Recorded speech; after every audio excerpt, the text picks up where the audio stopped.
पर तहसीलदार इतने क्या ही बोले उनको, इतने गिरे आदमी है कि बिल्कुल भी इंसानियत नाम की कोई चीज़ नहीं है, सब पैसे ऊपर मरे हुए पड़े हैं। जिस तरह तारीख पे तारीख मिलती है और जिस तरह लगा कि इस बार न्याय की बारी है, 2 तारीख को फैसला आना था, लेकिन जिस तरह से फिर से जो है भूमि की पैमाइश के लिए फिर से जांच रिपोर्ट के लिए आदेश दिया गया, तो क्या आपको लगा कि जो न्यायपालिका है कहीं न कहीं जो है किसी के इशारे पे नाच रही है? जाहिर सी बात है, किसी के इशारे पे ही तो नाच रहे हैं, इसीलिए इतना लेट हो रहा है। फिर न्याय करना होता तो 3 महीना बीत गया, चलिए ठीक, 4 महीना बीत गया, 5 महीना बीत गया, 6 महीना बीत गया, कम से कम तब तो अच्छे से उस मामले की जानकारी हो गई होगी। जी, जी। पूरा देश जान रहा है, ऑल इंडिया में ये न्यूज़ फैली हुई है, आप लोग कैसे नहीं समझ पा रहे हैं? जी, जी। मेरी माँ अपने बच्चे का सर लेके रो रही है, हम लोग रो रहे हैं बैठ के, फिर क्या चाहिए, क्या ही सबूत चाहिए आप लोगों को? अब क्या दिखा दे कि आप लोगों को भरोसा हो जाए कि मेरे भाई का ही गला कटा है और उन्होंने ही काटा है, जबकि इधर से अरेस्ट करके लेके गए उसको।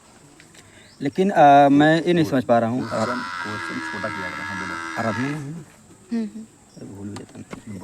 आराधना हमको ये बताइए, आप जब नोटिस लगी 76,000 कुछ रुपए का जुर्माना लगा, तो नोटिस तभी लगती है जब कोई ज़मीन अवैध हो, जब उस पर कोई अवैध कब्जा किया हो, जब गवर्नमेंटेड ज़मीन है, जब जुर्माना लगा, तो फिर किस बात के लिए आदेश दिया गया जांच करने के लिए? वो तहसीलदार साहब बता सकते हैं कि किस लिए उन्होंने किया।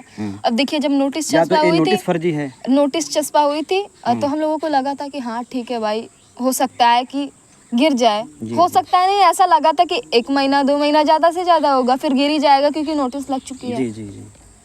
अब क्या समझ रहे तहसीलदार जी, हमें ये नहीं समझ में आ रहा कि समझ क्या रहे हैं, फिर चाहिए क्या सबूत में उनको? अपनी ज़मीन को नहीं खाली करवा पा रहे हैं।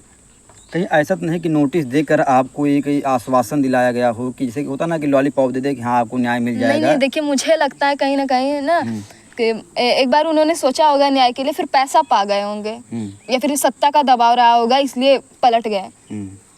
मतलब हम लोगों की साइड आके फिर पलट गए। अच्छा, अच्छा।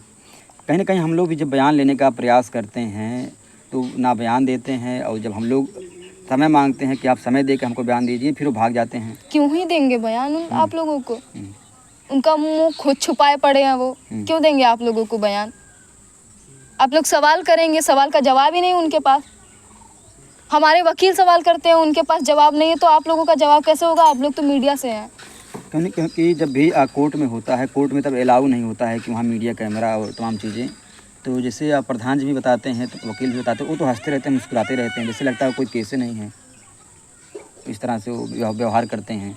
वो व्यवहार क्या करते हैं, मैंने उनको देखा भी नहीं है। हाँ, पता है कैसा लिपापोती मचा के रखे हैं वो हमारी केस को लेके, मतलब उनके पास रहेगी हमारी फाइल तो कभी न्याय नहीं मिलेगा। ऐसे ही 1 साल 2 साल चला जाएगा, हम लोग लड़ते रहेंगे, वो लोग छूट जाएंगे, ये घर वाला मामला होगा नहीं, हमारा क्लियर होगा ही नहीं।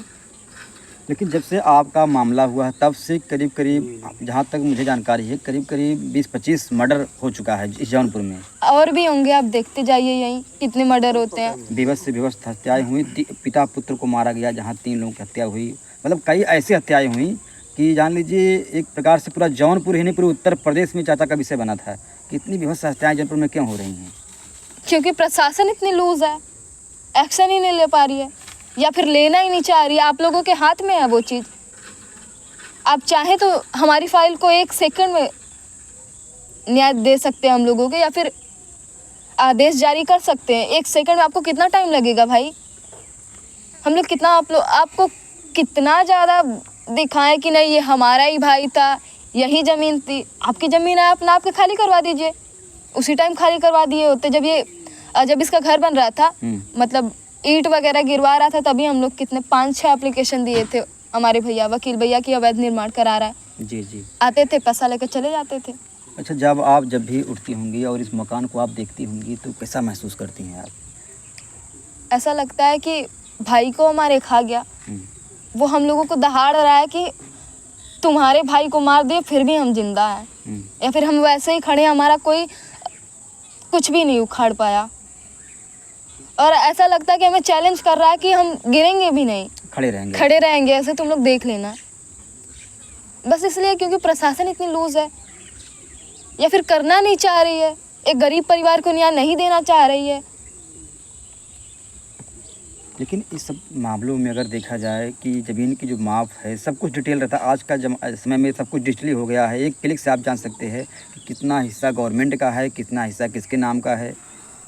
गाटा संख्या सबका रहता है अलग जान अलग। तो सकते हैं, अब वो जानना नहीं चाह रहे तो उसमें हम क्या कर सकते हैं, उनको तो भली बात ही पता होगा। अभी आप क्या आप आगे करने वाले हैं न्याय के लिए? आगे क्या कर सकते हैं, हम लोग लड़ सकते हैं, बस एक बात को 1000 बार भौंक सकते हैं उनके पास जाकर, और हमारे हाथ में क्या ही है। अभी छोटी सी भी चूक हम लोगों से हो जाए ना, तुरंत प्रशासन हमारे सीने पर चढ़ जाएगी कि नहीं तुमने भी वही किया है। जी जी। छोटी सी भी चूक होगी हमसे, हमारे सीने पर चढ़ जाएगी। अभी उन लोगों का कुछ भी नहीं उखाड़ पा रही क्योंकि पैसा है। मतलब अगर पैसा ही सब कुछ हो जाए इस भारत में तो ना कानून, संविधान, न्यायपालिका, सुप्रीम कोर्ट, हाई कोर्ट किस दिन काम आएंगे? पैसा ही तो सब कुछ है, हम्म, पैसा ही तो सब कुछ है। हाई कोर्ट भी तो हम लोग गए थे। ये राजेश का मामला, लालमोहन का मामला लेकर हाई कोर्ट ही तो गए थे। यहाँ से फाइल खारिज हुई थी तो वहाँ गई थी। जी जी। वहाँ पे जो जज थे बोलते हैं राजेश के फाइल के जब देखें तो बोलते हैं मेरे वकील ने कहा कि इस पर कुछ पाबंदियाँ लगाई जाए, ये बाहर छूट रहा है तो। जी जी। और जज ने बोला मतलब कंडीशन लगाई जाए कि अगर ये छूट हाँ रहे हाँ हैं, छूट रहा है तो मतलब ये चीज़ ना करे। जी। जज साहब ने बोला कि अरे क्या करें, खाना पीना बंद कर दें इसका। तो ऐसा उन्होंने बोला। यही कोई बात हुई। अपने देश में ना इतनी अराजकता फैली हुई है कि आप कहीं भी सुरक्षित नहीं निकल पाते, और बढ़ावा उन्हीं को मिल रहा है जो एकदम आपके सीने में खंजर घोंप के चले जा रहा है, फिर छूट भी जा रहा है, फिर वही चीज़ कर रहे हैं। इतना ज़्यादा भ्रष्टाचार बढ़ गया। मैं गवर्नमेंट के ऊपर कुछ नहीं कहूँगी, गवर्नमेंट चाहे जिसकी हो, प्रशासन बस जो कर रहा है। और जौनपुर का प्रशासन मैं तो कहूँगी कि इस्तीफा ही दे दे सबके सब। हो ही नहीं पा रहा है इनसे कुछ भी।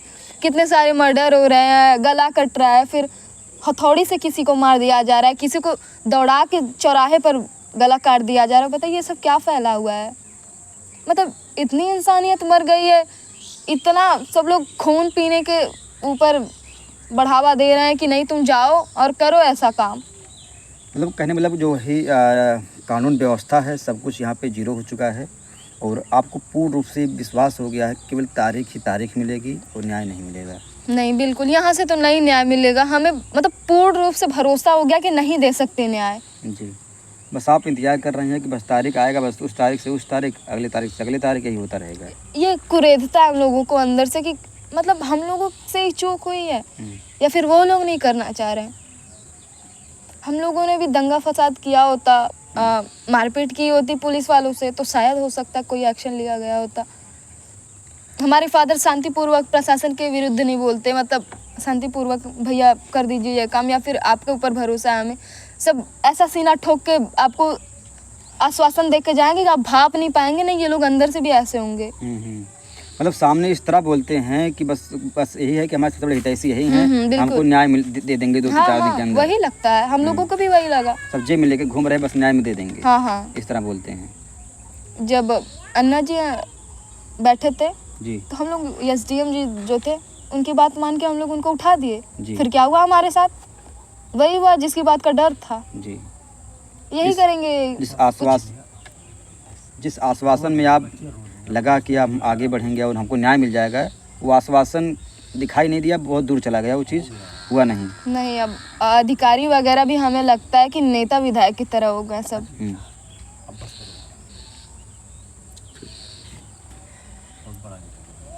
तो अभी आप क्या कहना चाहेंगे जिस तरह से आपके भाई के साथ इतनी बेरहमी तरीके से हुआ है, तो क्या कहना चाहेंगी?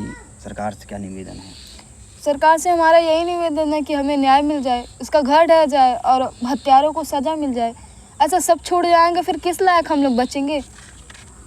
कहाँ जा सकते हैं हम लोग? साथियों, हमारे साथ थी अनुराग की बहन आराधना। हमने तमाम मुद्दों पर बात किया, आज इनकी आंखें भर आई, क्योंकि एक घाव ऐसा है कि समय बीतेगा लेकिन एक घाव नहीं भरेगा। और जिस तरह से तमाम बड़े बड़े अधिकारी आए, तमाम नेता आए, इनको आश्वासन दिया गया, ऐसा आश्वासन दिया गया कि इनको जल्द से जल्द न्याय मिल जाएगा, लेकिन वही रहा, समय बीतता गया और सब कुछ ठंडे बस्ते में चला गया। और न्याय की बात छोड़िए, ज़मानत पे भी कई लोग बाहर आ चुके हैं। और जब लगा कि कोर्ट से जो है तहसीलदार साहब न्याय दे देंगे कि हाँ तारीख पर आदेश देंगे कि चलेगा बुलडोज़र, लेकिन ऐसा कुछ भी नहीं होता है। फिर से दोबारा जो है भूमि की नाप के लिए, पैमाइश के लिए आदेश दे देते हैं। तो क्या अगर ऐसा ही होता रहा पूरे प्रदेश में, तो जिस तरह से हत्याएं बढ़ रही हैं जौनपुर में, इस उत्तर प्रदेश में, एक दिन वो दिन दूर नहीं रहेगा कि आए दिन हत्याएं और बढ़ती चली जाएंगी। तो कहीं ना कहीं कई लोग भी कहते हैं अगर अनुराग यादव को न्याय मिला होता तो शायद कहीं ना कहीं ये एग्जाम्पल सेट हुआ होता कि अगर आप कानून को हाथ में लोगे, किसी के साथ अन्याय करोगे तो आपको सज़ा मिलेगी।